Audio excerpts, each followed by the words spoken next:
বাংলাদেশের এমন কোনো একটা জায়গা নাই যেই জায়গায় আপনি গিয়ে দেখবেন যে এই অফিস বা এই সেকশনটা যেখানে কিনা আওয়ামী লীগের আধিপত্য এখনো বিন্দু মাত্র কমেছে। সব জায়গায় তাদের লোকজন, কিন্তু তাদের আওয়াজ কমেছে। তারা যে কাজগুলো করতো সেই কাজগুলো করতে পারছে না। যদি সুযোগ আসে তারা ঠিক আগের পরিচয়ে ফিরে যাবে।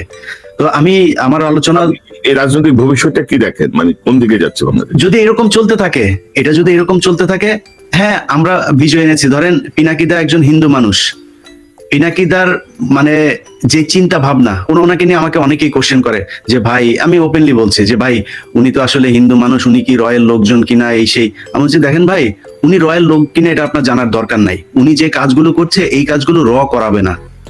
যদি করাইতো ওই উপরে উপরে চিল্লাপাল্লা গালাগালি করে তারপরে আওয়ামী লীগকে ধুইয়া দিত। কিন্তু উনি যে মানে একদম ইনভেস্টিগেটিভ যে প্রোগ্রাম গুলো করে, এখান থেকে অনেক কিছু শিখার আছে। আপনাকে এখান থেকে বুঝতে হবে যে ইন্ডিয়া বা রয়ের যে গোপন তৎপরতা গুলো সেগুলো নিয়ে যে কাজ করে, সে রয়ের এজেন্ট হইতে পারে না। যদি হয় তাহলে পিনাকিদা বিশাল বড় আকারের অন্য লেভেলের এক রয়ের এজেন্ট হবে।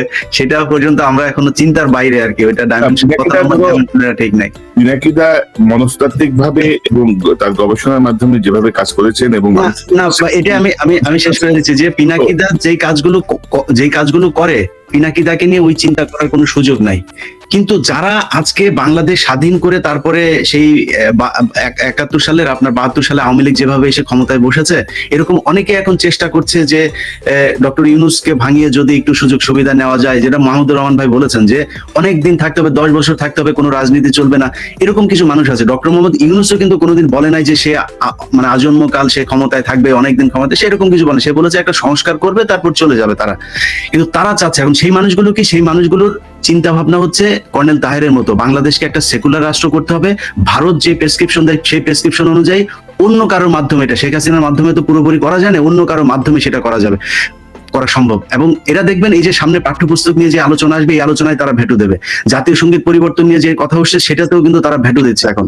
সো এই মানুষগুলোর হাতে যদি এটা থাকে, এরা যদি নাকি মানে আমাদের আলোচনাকে কোনো গুরুত্বই না দেয়, পাত্তাই না দেয়, বা পিনাকিদা বলেন, মাহমুদুর রহমান বলেন, আপনি বলেন, মিনার রশিদ বলেন, মুশফিক ভাই দেশে যাওয়ার পরে হয়তো তাকে একটু পাত্তা দেওয়া হচ্ছে। তিনি এখানে থাকা অবস্থায় কিন্তু তাকে নিয়ে ওইভাবে আলোচনা করা হয় নাই। তো আমরা গেলেও হয়তো এরকম কিছু দৌড়াদৌড়ি দেখা যাবে। তো বেসিক্যালি যারা কিনা এখন এই সিদ্ধান্তগুলো গ্রহণ করছে, তারা যদি এই সিদ্ধান্ত গ্রহণ করতে পারে, প্রথম আলো এবং ডেইলি স্টারের যেই মানে সুশীল মার্কা যেই কথাবার্তা তারা তুলে ধরতে চাচ্ছে, সেটা যদি করা সম্ভব হয়, তাহলে বাংলাদেশ একটা সেকুলার রাষ্ট্রের দিকে যাবে আমি মনে করি। এবং এখানে রাজনীতি বলতে রাজনৈতিক দলের হাতে রাজনীতি পট পরিবর্তনের কোনো সুযোগ থাকবে না। ধন্যবাদ ইলিয়াস। পিনাকিদা, একটু আপনার কাছে আসি। এই পর্যন্ত ধরেন আপনি আমার সাথে অনেক আগে, আরো 3 বছর আগে বোধহয় আমরা সর্বশেষ শো করছিলাম এই চ্যানেলে।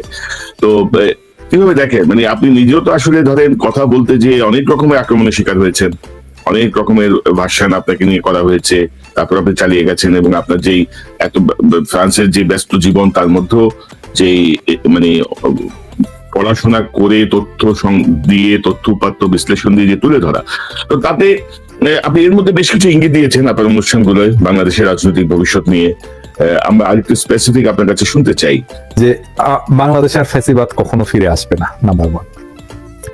নাম্বার 2, বাংলাদেশ এই স্বৈরশাসন, তীব্র স্বৈরশাসন, আমাদের গণতান্ত্রিক অধিকার হরণ এবং বাংলাদেশকে ইন্ডিয়ার ভেসেল স্টেট বানানোর যে চেষ্টা, এটা শুরু হয়েছে আওয়ামী লীগের হাত ধরে, এবং আওয়ামী লীগ এটা করছে। সো আওয়ামী লীগের রাজনীতি যেন বাংলাদেশে আর কখনো দাঁড়াতে না পারে। 3 নাম্বার, বাংলাদেশে যে ভারতীয় আধিপত্যবাদ যেটা প্রতিষ্ঠিত হয়েছিল আওয়ামী লীগের মাধ্যমে, হাসিনা সরকারের মাধ্যমে, সেই ভারতীয় আধিপত্যবাদ যেন হাত গুটায়।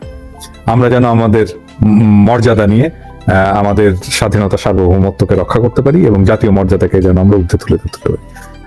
4 নাম্বার, বাংলাদেশ যেন একটা ডেমোক্রেটিক গণতান্ত্রিক রাষ্ট্র হিসেবে বিকশিত হয়, এর সম্ভাবনাটা যেন সেভাবে বিকশিত হয়। এই 4টা আমাদের আকাঙ্ক্ষা। আমি মনে করি যে এই ব্যাপারে আমরা সবাই, এখানে যারা আছি 4-5 জন, আমরা সবাই একমত, এবং এটার জন্য আমাদের সমস্ত অ্যাক্টিভিজম ডেডিকেটেড ছিল সোফার।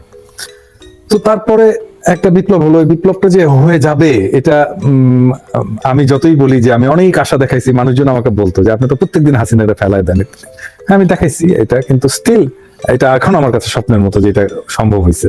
এটা হাসিনা পালিয়ে গেছে এবং আমি ফ্যাসিবাদ পরাজিত হয়েছে এইভাবে। এবং আমার এটা এখানে ইলিয়াস যতই বলুক, ইলিয়াস যতই পেসিমিস্টিক ওয়েতে বলুক, আমি মনে করি না যে আওয়ামী লীগ আর জীবনে স্বনামে বা হাসিনার পরিবার কখনো বাংলাদেশে প্রতিষ্ঠা পাবে, এটা সম্ভব না। কিন্তু ধরেন যে আমরা যে আকাঙ্ক্ষাটা নিয়ে এই কাজগুলো করলাম, সে আকাঙ্ক্ষার কাছাকাছি যেতে পারলাম না, কাছাকাছিও যেতে পারলাম না।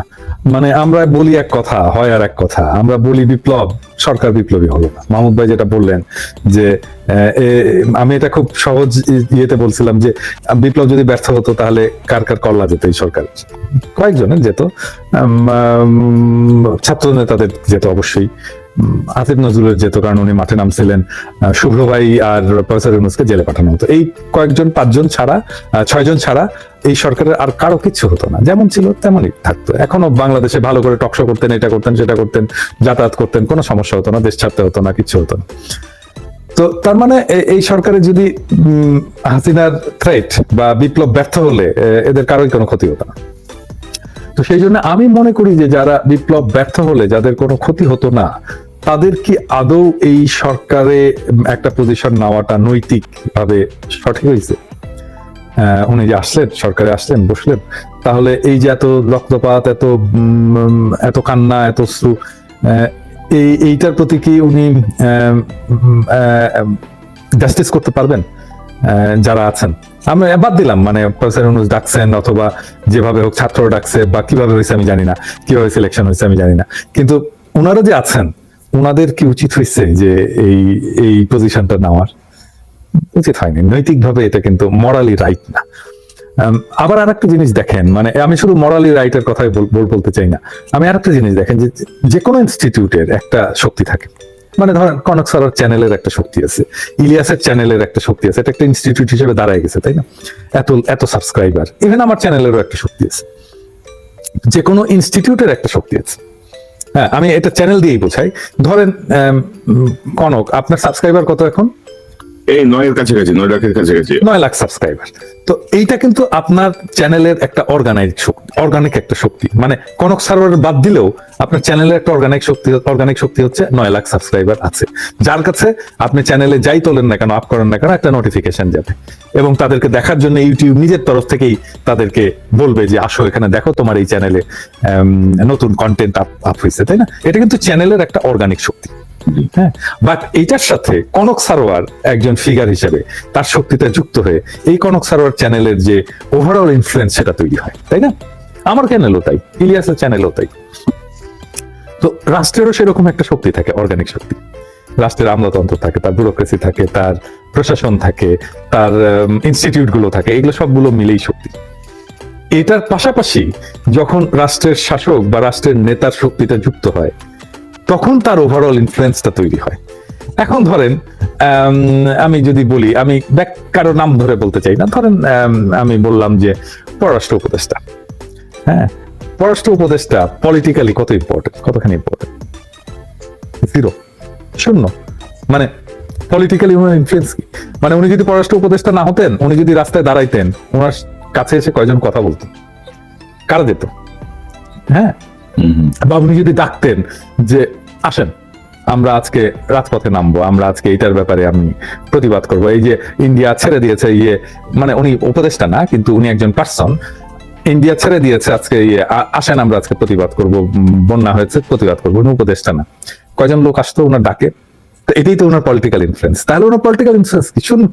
তাহলে একটা বিপ্লবী সরকারে যদি এইরকম লোক থাকে, তাহলে এইটা রাষ্ট্রের যে ইনস্টিটিউশনাল, যে স্ট্রাকচারাল যে ক্ষমতা, পাওয়ার, সেটার বাইরে যেতে পারে না, সেটাকে ছাপিয়ে যেতে পারে না। এটাকে যখন ছাপিয়ে যায় তখন রাষ্ট্র এবং ওই সময়ের শাসনটা একটা ফেনোমেনা হয়ে ওঠে।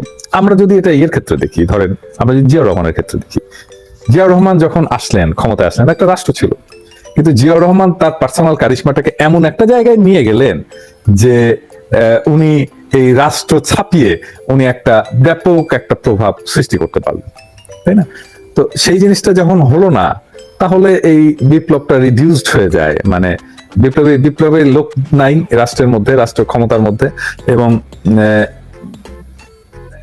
এটা বিপ্লবী সরকার হয় না, এবং যারা যায় তাদের পার্সোনাল ক্যারিশমাটা এমন একটা জায়গায় না যে তারা এই রাষ্ট্রকে কিছু দিতে পারছেন। হ্যাঁ,